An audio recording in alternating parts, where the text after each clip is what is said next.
Blessed Wednesday, everyone. We praise and thank you, dear God, for another day of life. We praise and thank you for the gift of love. Whoever loves me will keep my word, and my Father will love him, and we will come to him. Allow me to reflect on the Gospel according to St. Matthew chapter 6, verses 1 to 6 and 16 to 18.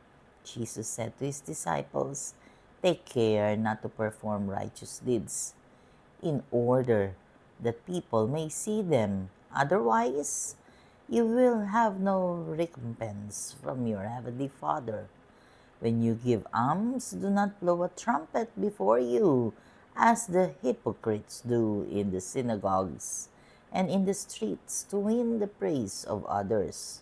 Amen, I say to you, they have received their reward. But when you give alms, do not let your left hand know what your right hand is doing, so that your almsgiving may be in secret. And your Father who sees in secret will repay you." Napakagandang pagnilayan ito.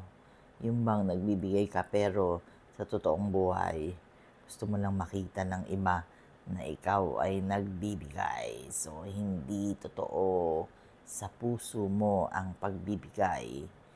Para bang pagdadasal na kunyari ay nagdadasal, nakapikit ka, pero sinisipat mo yung kagalit mo doon sa kaliwa mo o sa kanan mo. Diba? Why? Kasi alam ng Diyos kung ano yung nasa puso natin. So kung ano ang nasa puso mo, yan ay ipakita mo. Huwag kang magkunwari dahil hindi gusto ng Panginoong Diyos ang mapagkunwari. Sinungaling, hindi totoo ang nilalabas. Paimbabaw lamang. Maraming ganyan. Yung kunyari mabait, pero pagtalikod mo, backstabber. Or binabadmouth ka. Kunyari, pag nakita kayo, pabeso-beso, "Hello, sister." Pero sa totoo, magugulat ka. Ang dami niyang kwento tungkol sa'yo na hindi naman totoo. Ang daming ganyan. Sometimes leaders pa yan. Nakakalungkot lang kasi kung ano yung nasa puso mo, alam ng Diyos yan.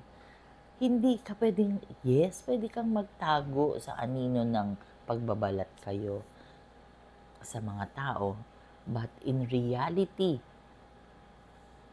kung ano yung laman ng puso mo, yan din ang magmamanifest sa'yo. Tandaan natin that whatever it is that we harbor in our hearts, it will manifest in whatever manifestation that is. Pwedeng sa salita, pwedeng, kaya nga yung iba lumalabas sa kung papano. Diba minsan, bigla ka lang may outburst. Bakit? Kasi merong dito, nagpatong-patong ang pain mo, ang galit mo. Sama-sama na sila dyan. Pagkatapos pagsabog niya, nako, mahirap na. Kaya it is important that we are transparent on what we feel. Yung mga inaatake sa puso, siguro meron yung hina-harbor na anger or hindi magandang pakiramdam, anxiousness, anxiety. Tandaan natin, do not let us not harbor negativity kasi it will manifest. Harbor positivity, gratitude, thanksgiving, kasi yun yung maganda. Magmamanifest din yan sa atin. Kapag tayo ay positive, lagi tayo nakangiti. Pagka tayo ay grateful, palagi tayong nagpapasalamat. Palagi tayong, yung being grateful and thankful, magkaiba. Kasi kung grateful ka, hindi ka lang basta nagpapasalamat. Parang gusto mo pang ibigay yung favor. Gusto mong ibalik yung natanggap mo. For example, may nagbigay sa'yo ng ganito. Gusto mo rin siyang bigyan. Magkaiba yun sa gusto mo lang magpasalamat. Pag nagpapasalamat ka lang, thankful ka, thank you, ganun lang. But when you are grateful, especially when we are grateful to God, we want to serve Him more.